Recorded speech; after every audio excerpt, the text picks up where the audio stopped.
Hi guys, quick demo 2024 Q. Ito na yung bagong Q model 2024. So huwag kayong malilito pag nag-order sa amin. Ito 2024 Q model. Ito na yun, mukha na siyang LTD. So ito, bigyan namin siya ng skid plate protection sa ilalim. For the Q model, projector fog lights para malakas yung ilaw. Mahina kasi ilaw nito. So quick overview lang to. Then nilagyan natin siya ng DRL always on. Tingnan nyo. So yung mga may Fortuner, pag may Fortuner kayo, ganda. Ito yung gagawin nating setup. Actually medyo maganda talaga yung yung bumaga yung Q na headlight dito sa bumper na to. So ito yung Q, bagong 2024. Then nilagyan natin siya ng supersonic horn. Yan yung malakas naming busina. So plug and play, no modification, walang putol, walang gagalawin. Yan tsura, napagwapo. Then sa side stands, ito yung side, ginawa natin siya. Black and white lang ginawa natin para malinis lang siya. Bigyan siya matte black cladding, black garnish set. Yan o, black garnish set. Tignan nyo yung headlight o. Yan yung headlight, nilagyan natin black garnish set. Ito may DRL always on. Kita nyo, nakailaw yung DRL kahit na naka fog light. Tapos yung fog light, projector niya yan. Kita nyo? Yan yung line, kahit tapat yung araw, sobrang lakas. So plug and play, no modification. Yan yun. Guwapong guwapo. So quick overview. Sides, nilagyan natin siya ng rain visor. Ito yung injection type. So kung magpapasetup kayo, ito yung full setup. So yan yun. Tapos may auto folding yan. Pag nilock nyo, magpo-fold na siya. Pag inunlock nyo, bubukas na siya. May ilaw din sa ilalim yan. Nilagyan natin siya ng hood lining and hood shocks. Then quick review lang to for this setup. Check out our video sa YouTube noise reducer para mas tahimik. Ito yun, kinakabit natin. Door seal, ito yun. Version 2 para iwas yung gas-gas pag umaakyat. So ito na yun. Then nilagyan natin siya. Yan o, bagong-bago, naka-plastic pa. So sa loob, black liner, full matting. Nilagyan rin natin siya ng heel pad. Yan o. Covered, pati ilalim. Covered na covered. Ito, plastic na plastic pa. Ito, guwapo. Toys for the big boys. Brand new. 193 km. Pino-set up na natin siya. Ito, nilagyan natin siya ng carbon fiber steering. So, make sure nakapag-reserve kayo nito. Carbon fiber.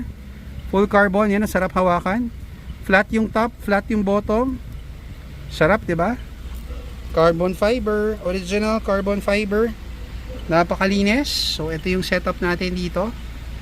So, make sure nakapag-reserve. Sarap hawakan. Ito yun. Then, nilagyan natin siya ng Ultra HD Camera Pro. This is the Pro version na camera. So, ito yung front and rear. Ito yung pinakamalinaw naming camera. Full touchscreen.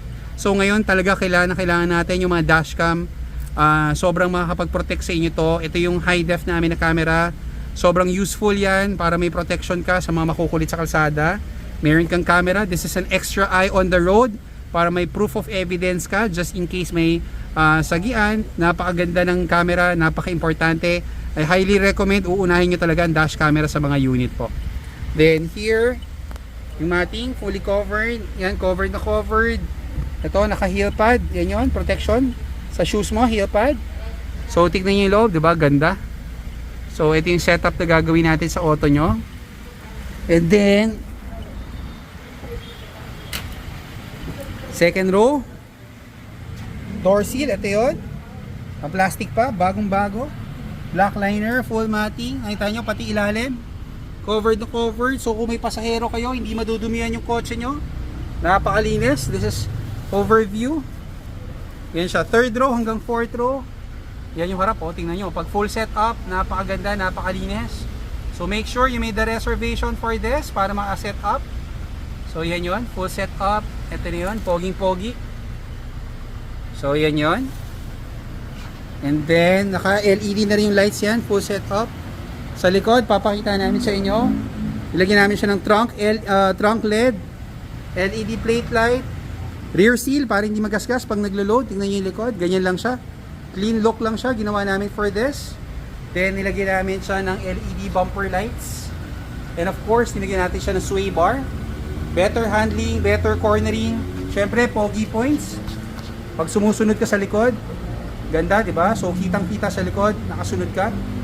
Pogi points yan. So, sway bar.